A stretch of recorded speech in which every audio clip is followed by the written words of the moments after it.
तो स्वागत है। आज हम बात करने वाले हैं बॉब प्रॉक्टर के एक बहुत ही दिलचस्प आइडिया पर। उनका मानना था कि पैसा कमाना वो सिर्फ बाहरी मेहनत का खेल नहीं है, बल्कि ये सब कुछ हमारे अंदर, हमारी सोच का नतीजा है। तो चलिए इसी को जरा गहराई से समझते हैं। इस पूरी बातचीत में हम इन 5 पड़ावों से गुजरेंगे। मतलब एक आम सी लगने वाली समस्या से शुरू करेंगे और देखेंगे कि इसका समाधान क्या हो सकता है। तो पहला सेक्शन है मेहनत का विरोधाभास।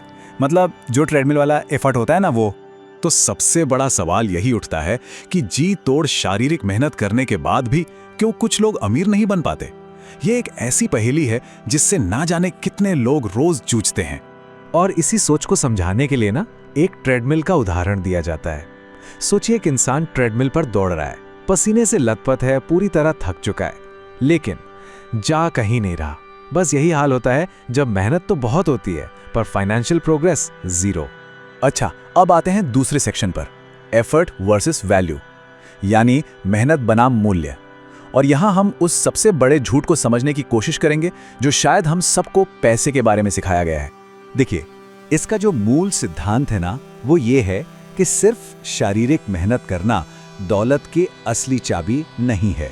हमें हमेशा से यही सिखाया गया कि बस मेहनत करो, सब ठीक हो जाएगा।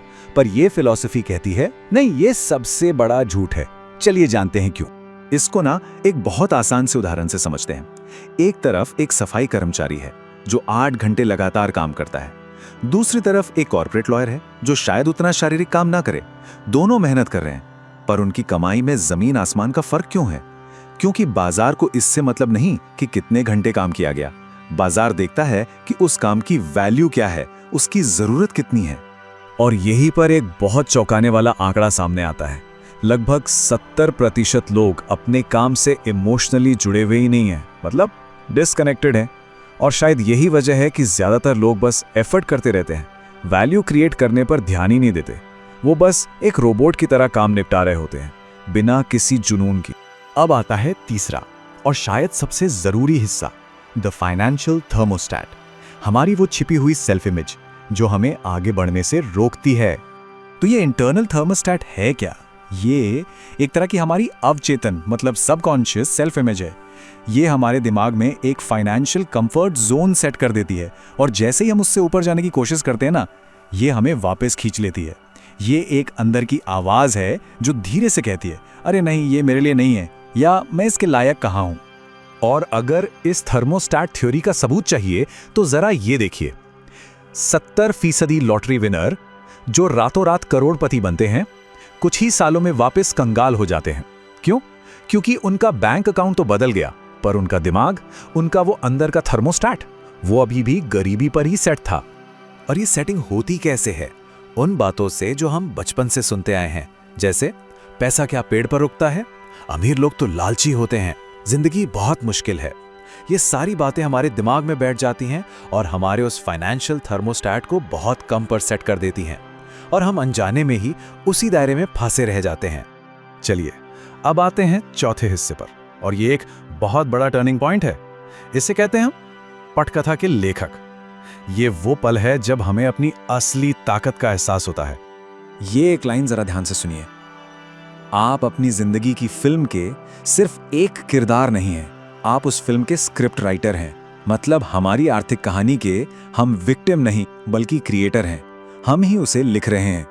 ये थ्योरी यही बताती है कि हमारी आज की जो भी सच्चाई है, चाहे वो हमारी इनकम हो, हमारे रिश्ते हो या हमारी हेल्थ, वो सब कुछ हमारे अंदर की सेल्फ इमेज का सीधा सीधा आईना है, एक रिफ्लेक्शन है।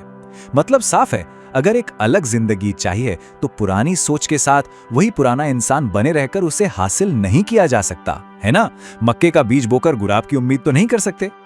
और अब आता है हमारा 5वां और आखिरी हिस्सा, अपनी मानसिकता को रीप्रोग्राम करना। मतलब अब तक तो समस्या समझ ली, पर सवाल यह है कि इस सोच को बदलें कैसे। चलिए इसका हल देखते हैं।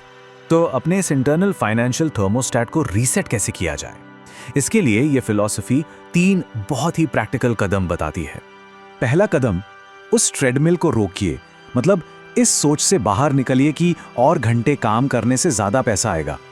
फोकस को शिफ्ट कीजिए इस बात पर कि ज्यादा वैल्यू कैसे दी जाए।